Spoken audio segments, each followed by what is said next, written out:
Alors bonjour, j'ai ici en ma compagnie Pierre-Paul Nélis et Karine Geerts. Donc est-ce que vous pourriez vous présenter un petit peu et nous parler de vous? Ah, mais moi je peux présenter Pierre par exemple. Pierre est un homme, il est autodidacte, il touche à tout.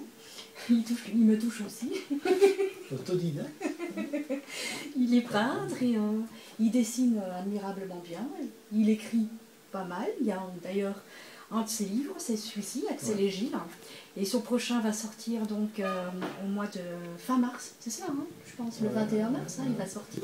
Vraiment, oui. Et non, c'est, il commence au niveau littérature à être bien présent sur la place et c'est quelqu'un d'intéressant à connaître en fait. Ce genre. Et puis il prend pas mal de place aussi. Donc, D'accord. Et justement, ce livre, quel en est le thème, quel est l'univers? Axel et Gilles. Bon, c'est le thème d'un homme de 50 ans qui se rend compte qu'il a cet âge-là qui vient de lui tomber sur le rable et il se dit, tiens, au fond, quelle est la moyenne de vie d'un homme dans le monde? Et la moyenne, en fait, est de 75 ans. Et comme il travaille dans la comptabilité au niveau de son emploi de tous les jours, il fait un décompte rapide. 75 ans représente plus ou moins 27 500 jours d'existence sur la Terre. Et en faisant le décompte de ses 50 ans, il se rend compte qu'il va lui en rester 9 700. Donc il va décider de prendre sa vie en main et vivre sa vie tous les jours comme si c'était une vie entière. Et il retrouve un ami qui s'appelle Axel, qui lui vient d'être séparé de son épouse, donc il est en instance de divorce, et à deux, ils vont refaire une espèce de seconde adolescence. Donc ils vont rencontrer pas mal de dames et de copains, et à chaque fois des remises en compte personnelles pour chacune des personnes rencontrées, évidemment. Voilà. C'est le roman. D'accord. ce qu'il faut savoir aussi, c'est qu'en fait 50 ans c'est l'âge charnière d'une personne. Oui. Et c'est à ce moment-là qu'on se réalise réellement. On n'a plus de contraintes, on n'a plus les enfants vivent leur propre vie. Au niveau professionnel, on arrive plus ou moins au bout des choses. Donc c'est à ce moment-là qu'on essaye de vivre réellement et de profiter pleinement des bonnes choses de la vie. Ça ne fait pas cher. J'ai combien D'accord. Et justement, par rapport à vous, de quoi parlent vos livres? Quel en est l'univers?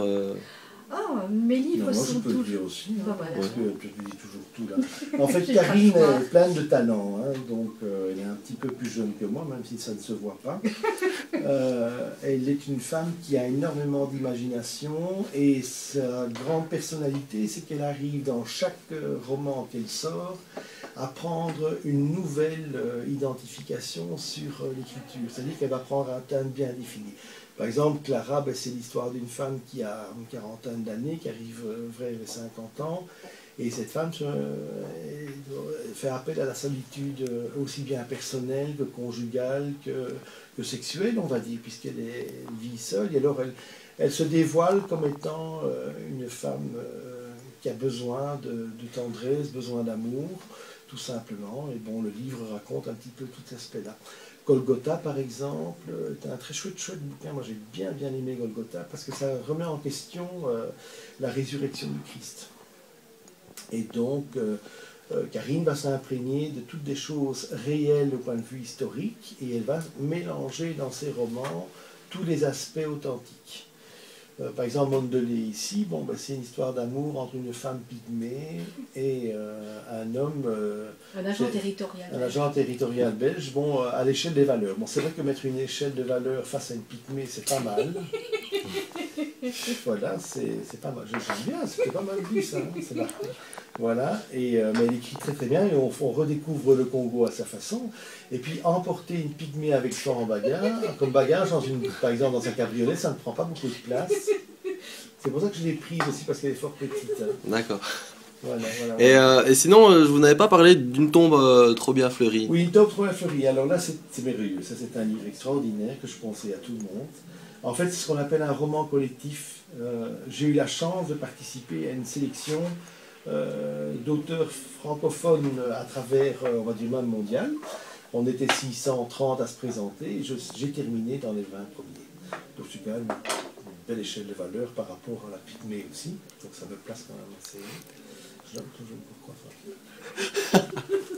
Et donc c'est un roman collectif, on a écrit ça à 20 mains pendant 20 jours. 40 mains. 40 mots, non. Oui. Mais non, on peut faire personne écrit tous la main gauche, la main droite. Et ça parle de quoi? Et en fait, on devait écrire un roman policier. Un roman policier, donc on était parti sur un thème bien défini qu'on a construit tous ensemble. Et tous les jours, on travaillait une huitaine d'heures par jour à réaliser chacun le chapitre personnellement. Et alors, on sélectionnait les meilleures parties de chaque personne, de chaque auteur. Voilà, et on restait en vase clos pendant 20 jours, ce qui n'était pas toujours facile. Avec 20 auteurs qui sont quand même fort égocentriques, hein, et fort moi je. Quoi. Donc, D'accord. Voilà. Mais c'est un chouette petit bouquin, ça raconte pas grand chose de terrible, mais c'est bien écrit. Je dois avoir mis 3 mots à la page 224, je pense. Mais, ouais, je peux la dédicacer cette page. Non, c'est un beau roman, c'est un roman sympathique. D'accord. Bah, en tout cas, c'est bien aimable à vous de répondre à mes questions. Et puis avant de finir, peut-être vous pourriez nous léguer votre impression sur ce salon de la foire du livre au féminin. Tout à fait exécrable. C'est un très mauvais salon. C'est la première et la dernière fois qu'on le fait, je pense.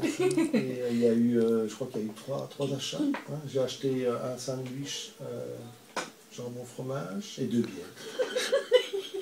C'était un très chouette salon. Franchement, je remercie Boudéer et d'Acrolivre parce que c'était vraiment super chouette, bien organisé. Je lui tire mon chapeau, en tout cas au niveau de l'organisation, c'est vrai. Parce que bon, c'est du boulot. Et franchement, on a des gens qui viennent et qui découvrent en fait notre travail. Hein. Et on est heureux, puis il y a une bonne ambiance. On est entre passionnés de la même fibre qu'est l'écriture et la littérature, donc c'est vraiment chouette. Non, c'est chouette. Je remercie Boudéer. Je vais en profiter pour donner mon compte IBAN. Non, mais On va te couper. en tout cas, c'est très aimable à vous d'avoir répondu à mes questions et j'espère que la suite se passera bien pour tous les deux. Merci. D'office, on est très heureux d'être Pour moi, certainement. Je ne sais pas pourquoi. Merci. Au revoir. Au revoir, Adi.